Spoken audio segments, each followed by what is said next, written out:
বিচাৰিছোঁ। একচুৱেলি আমাক তাই অনৈতিক কামত সভানেত্ৰীয়ে আমাক জড়িত কৰাই আমি আজি বহুত বিপদত পৰিছোঁ।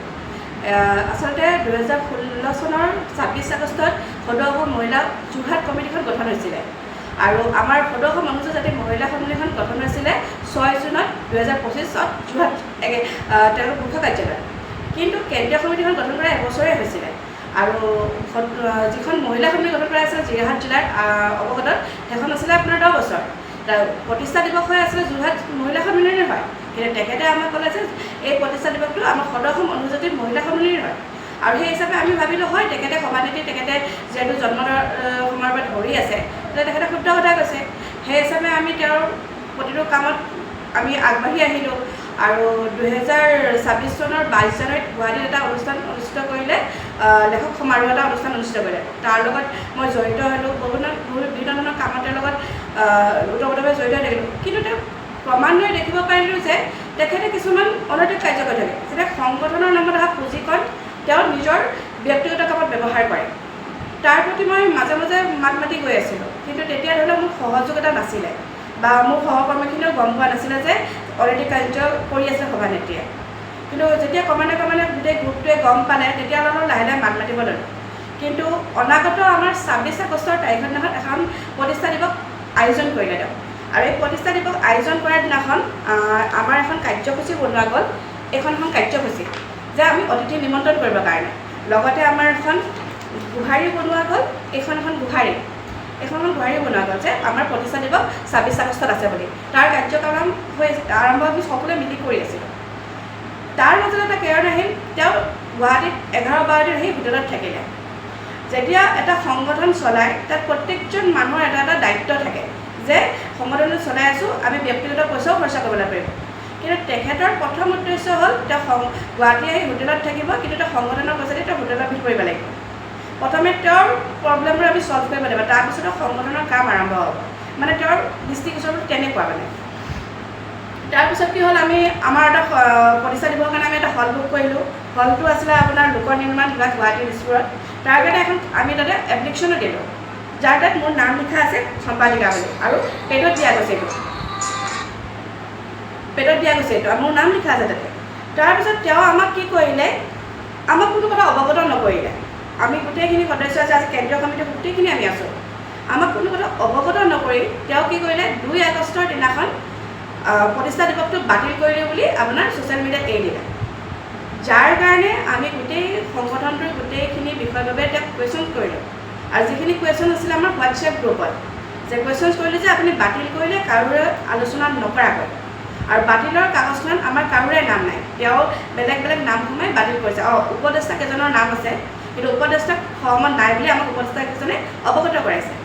তাৰপৰা তেওঁ বাতিল কৰিলে, আমাক কোনো কথা নজনায়। তাৰ কাৰণে আমি হোৱাটছএপ গ্ৰুপত আলোচনা কৰিলোঁ, কিন্তু তেওঁ কি কৰিলে সেই হোৱাটছএপৰ কথাখিনি যাই ছ'চিয়েল মিডিয়া ফেচবুক মজিয়ালৈ লৈ গ'ল, য'ত আমাক চৰিত্ৰটো আমাক হানি কৰিলে। কিন্তু আমি এটা কথা হৈছে, আমি অনুসূচিত জাতিৰ এগৰাকী মানে আৰু আন এগৰাকীৰ আমি চৰিত্ৰ উদঙাবলৈ নাযাওঁ, কাৰণ আমি আমাকে বদনাম কৰা হয়, এখন আমি ঘৰৰে পৰিয়াল।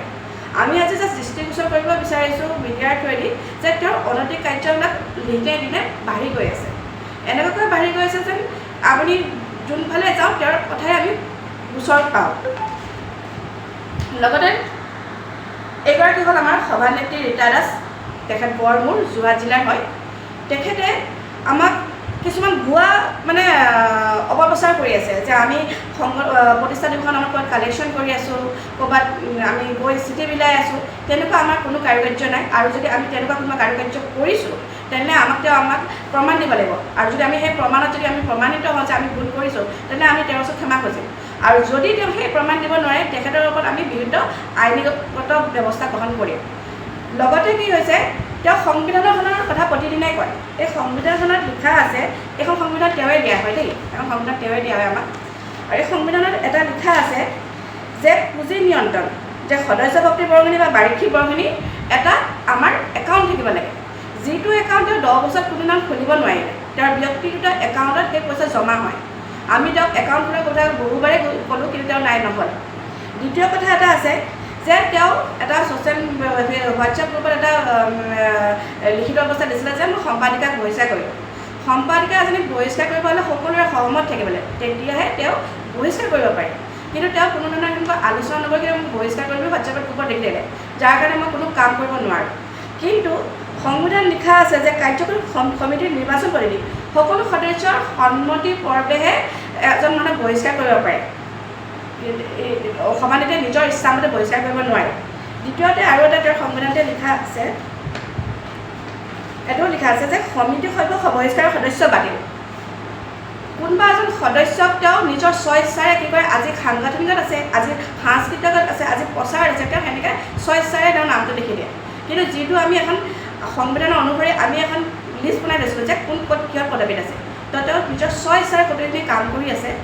তো আজি আমি সকলোৰে সহমতত মই প্ৰাঞ্জুমণি দাস সম্পাদিকা, আমাৰ লগত আছে উপসভানেত্ৰী ৰেখা বাইদেউ, ৰেখামণি হাজৰিকা, তেওঁলোকৰ সকলোৰে আমাৰ তাত লিখিত আছে, সকলোৱে আমাৰ লিখিত দি থৈছে, সকলোৰে লিখিত আছে আমাৰ তাত।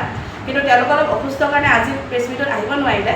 তেওঁলোকে লিখিত দি থৈছে যে আজি আমি যিকেইজন মানুহে সিদ্ধান্ত লওঁ তেওঁলোকে আমাৰ লগত সহমত।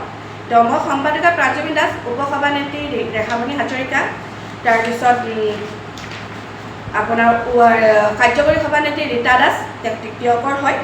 আকৌ আপোনাৰ সহ সম্পাদিকা আছে ভাগ্যৱতী দাস আৰু ৰীতা হাজৰিকা যোৰহাটৰ, আৰু ভাগ্যৱতী দাস আপোনাৰ গোলাঘাটৰ, যোৰহাটৰ। তাৰপিছত আপোনাৰ আছে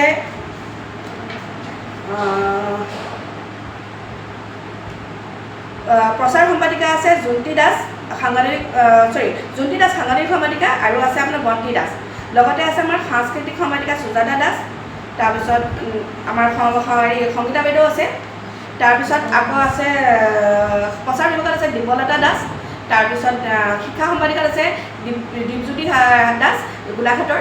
আমি এই 11জনী মানুহৰ সহমতত আজি আমি ৰাজহুৱাভাৱে জনাইছোঁ সদৌ অসম অনুসূচিত জাতি মহিলাৰ সন্মিলনীৰ পদত থকা সভানেত্ৰী ৰীতা দাস বাইদেউ আজি আমি আমাৰ সদৌ অসম অনুসূচিত মহিলা সন্মিলনত বহিষ্কাৰ কৰিলোঁ সকলোৰে সহমতত।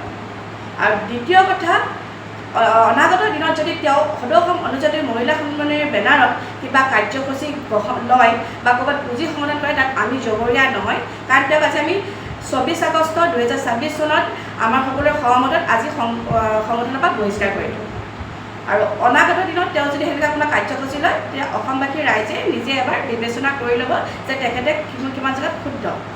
দ্বিতীয়তে কথা এটা হ'ল, আজি আমি সকলোৱে যিখিনি সকলো সহমত আমি তেখেতক বহিষ্কাৰ কৰিলোঁ, তাৰ পৰা আমি কেইজনমান মানুহে আজি সদৌ অসম অনুসূচিত মহিলা সন্মিলনীৰ পৰা আমি পদত্যাগ কৰি আমি কমিটিখন ভংগ কৰিম। আজি আল্টিমেটলি ভংগ কৰিলোৱে আমি।